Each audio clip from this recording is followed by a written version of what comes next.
जय हिंद। नमस्कार साथियों, welcome to back my YouTube channel. साथियों, आज के इस क्लास में हम सभी लोग पढ़ने वाले हैं बिहार पुलिस एग्जाम 2025 के लिए most important previous year question और इम्पोर्टेंट क्वेश्चन को।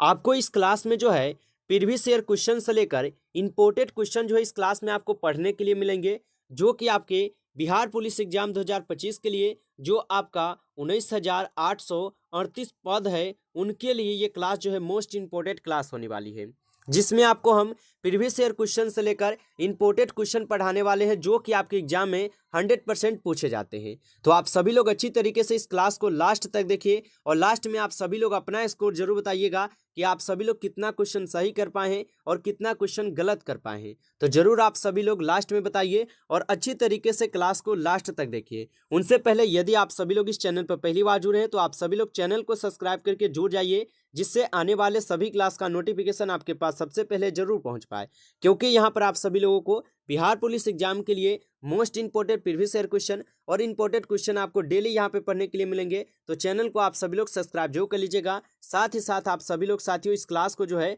एक लाइक आप सभी लोग जरूर कीजिएगा।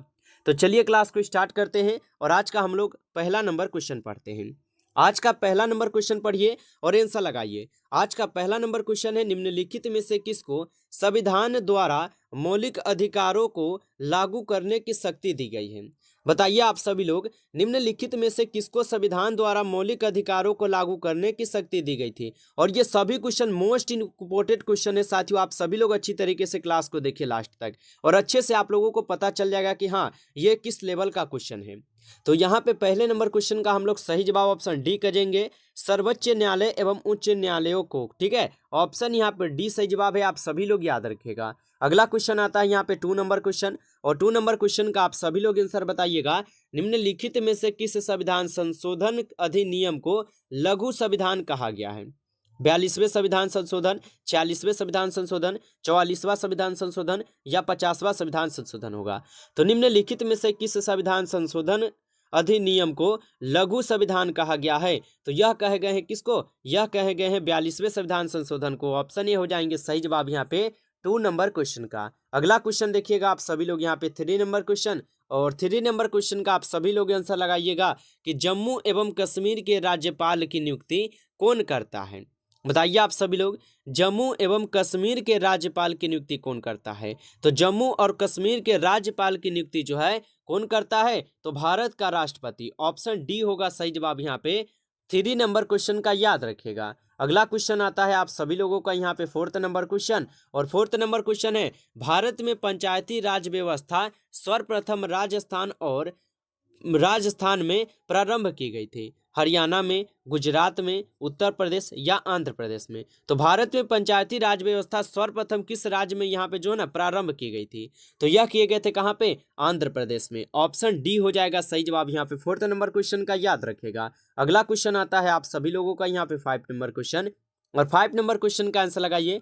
पंचायत के चुनाव कराने हेतु निर्णय किसके द्वारा जो है ना किया जाता है या लिया जाता है? केंद्र सरकार के द्वारा, राज्य सरकार के द्वारा, जिला न्यायाधीश के द्वारा या चुनाव आयोग के द्वारा? तो पंचायत के चुनाव कराने हेतु निर्णय किसके द्वारा लिया जाता है? तो यह लिए जाते हैं किसके द्वारा?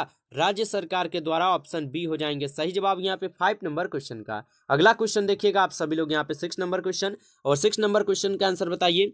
एक विकास खंड पर पंचायत समिति होती है।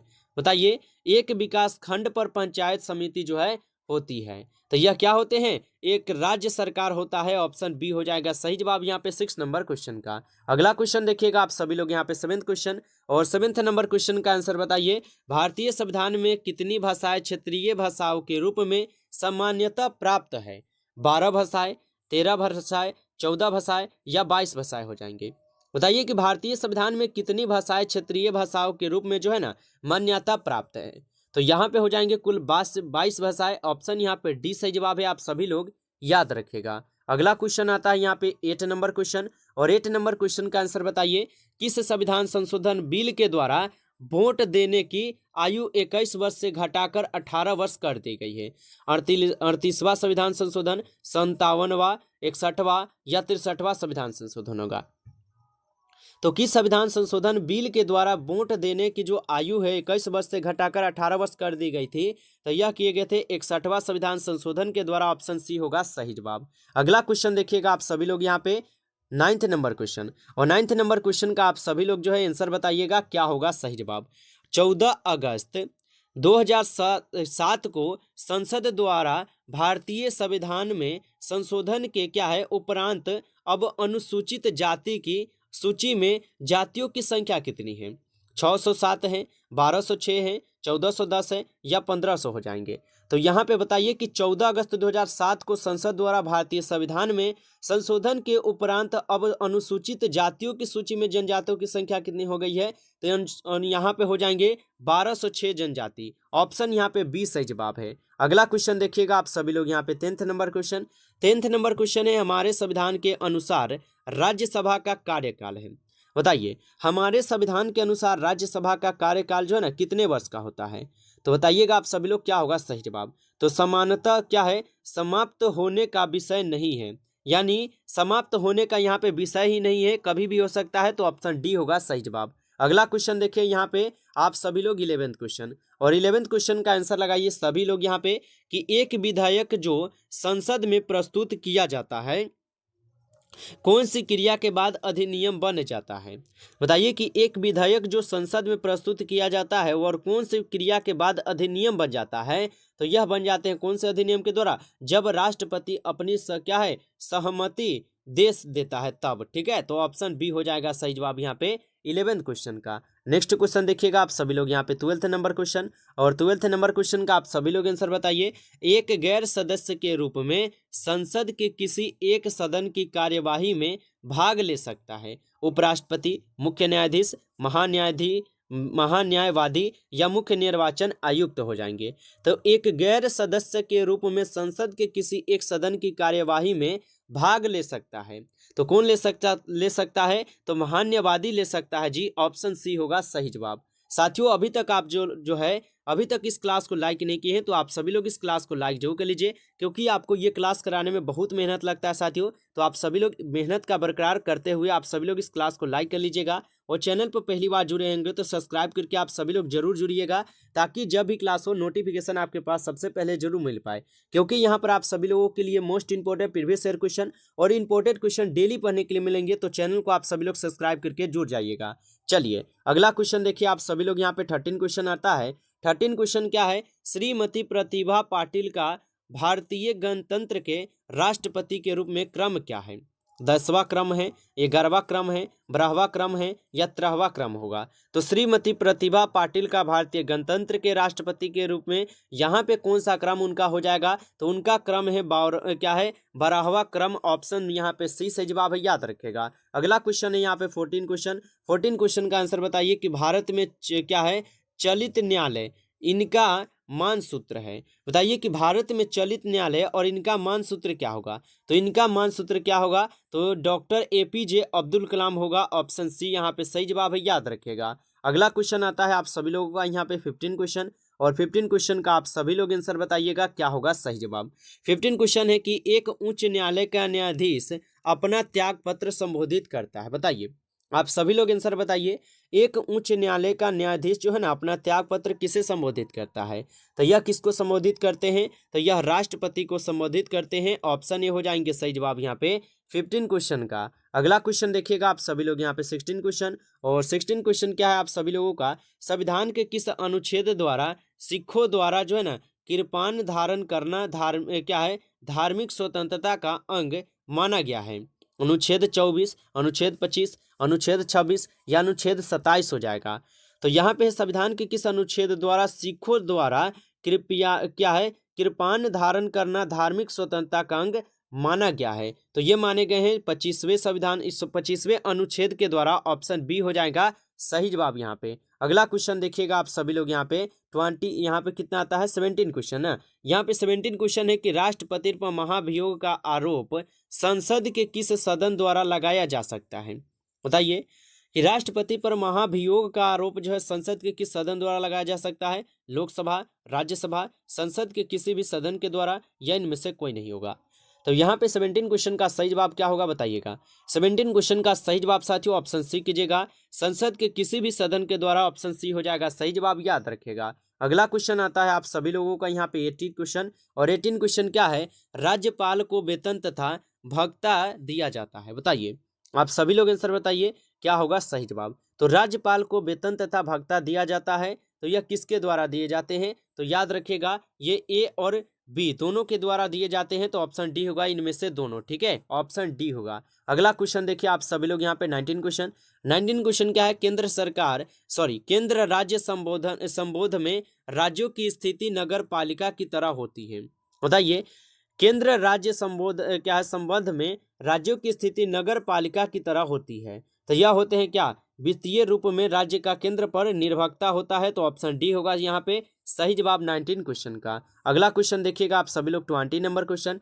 20 क्वेश्चन है कि संविधान में हमारे राष्ट्र का उल्लेख किस या किन नामों से किया गया है, बताइए संविधान में हमारे राष्ट्र का उल्लेख किस नामों से किया गया है, तो यह किए गए हैं किस नाम से, तो भारत तथा इंडिया के नाम से, ऑप्शन ए हो जाएगा सही जवाब यहाँ पे 20 नंबर क्वेश्चन का। अगला क्वेश्चन देखिएगा आप सभी लोग 21 क्वेश्चन, और 21 क्वेश्चन क्या है, निम्नलिखित में से कौन सा मूल अधिकार भारतीय संविधान में नागरिकों को नहीं दिया गया है, बताइए निम्नलिखित में से कौन सा मूल अधिकार भारतीय संविधान में नागरिकों को नहीं दिया गया है, तो कौन नहीं दिया गया है, सूचना का अधिकार उनको नहीं दिया गया है, तो ऑप्शन सी हो जाएगा सही जवाब 21 क्वेश्चन का। अगला क्वेश्चन देखिएगा 22 नंबर क्वेश्चन। 22 नंबर क्वेश्चन क्या है, 22 नंबर क्वेश्चन है कि भारत के किस राज्य में सर्वप्रथम महिला मुख्यमंत्री हुई थी, उत्तर प्रदेश, बिहार, तमिलनाडु या दिल्ली में होगा। तो भारत के किस राज्य में सर्वप्रथम महिला मुख्यमंत्री हुई थी, तो महिला मुख्यमंत्री किस राज्य में हुआ था,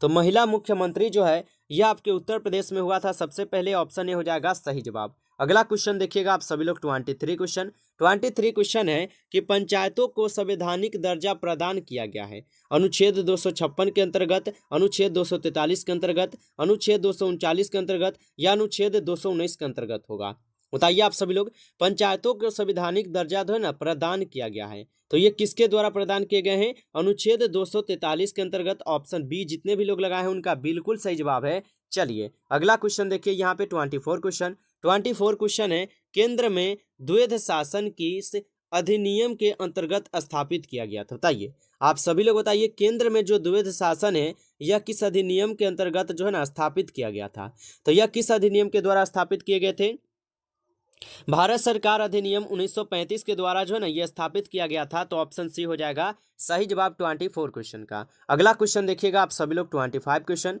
और 25 क्वेश्चन का आप सभी लोग आंसर बताइएगा क्या होगा। 25 क्वेश्चन है भारतीय संविधान के किस अनुच्छेद के अंतर्गत भारत सरकार का दायित्व है कि वह 12 आक्रमण एवं आंतरिक अशांति से राज्यों की रक्षा करे, अनुच्छेद 355 के द्वारा, अनुच्छेद 356 के द्वारा, अनुच्छेद 352 के द्वारा या अनुच्छेद 360 के द्वारा होगा। तो भारतीय संविधान के किस अनुच्छेद के अंतर्गत भारत सरकार का दायित्व है कि वह 12 आक्रमण एवं आंतरिक अशांति से राज्यों की रक्षा करे, तो यह कौन से अनुच्छेद के अंतर्गत आते हैं, तो यह आते हैं अनुच्छेद 355 के तहत, ऑप्शन ए यहाँ पे सही जवाब है, याद रखिएगा।